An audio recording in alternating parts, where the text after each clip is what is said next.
శ్రీమాత్రే నమః. పసుపు వేసుకుంటున్నామండి కొంచెం.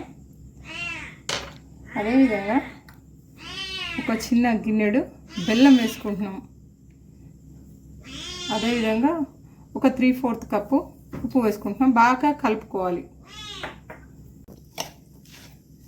ఇవి చిన్న చిన్న గడ్డల్లా ఉన్నది కదండి బెల్లము, ఏం పర్వాలేదు. ఉప్పు బెల్లం కలిసి వాటర్ రిలీజ్ చేస్తాయి కాబట్టి మంచిగా మెల్లగా వాటర్ రిలీజ్ చేస్తాయి. కొంచెం వెయిట్ చేయాలంతే. చూడండి ఇట్లా వాటర్ రిలీజ్ చేస్తుంది చూడండి.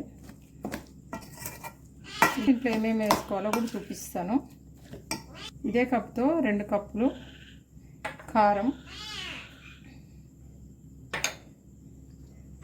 జీలకర్ర పౌడరు, ఆవపిండి, మెంతి పిండి బాగా కలుపుకోవాలి. చూడండి ఇది ఇందులో ఇప్పుడు మనం పోపు వేసుకుందాము. అప్పటి వరకు ఇట్లా పక్కన పెట్టేస్తున్నాము. కాసేపు నీళ్ళు మొత్తం రిలీజ్ చేస్తుంది. ఇది కరెక్ట్గా ఒక 5 కాయలు మాత్రమే. జనరలీ తొక్క తీసాను, తొక్క తీయకుండా కూడా చేయొచ్చు. కానీ ఒకటి ఇక్కడ 2 రోజులు మాత్రం బయట పెట్టుకోండి.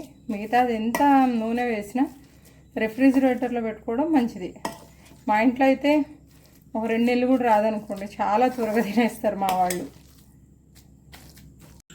ఇది పూర్తిగా బెల్లం కరిగిపోయిందండి, అంత బాగుంది.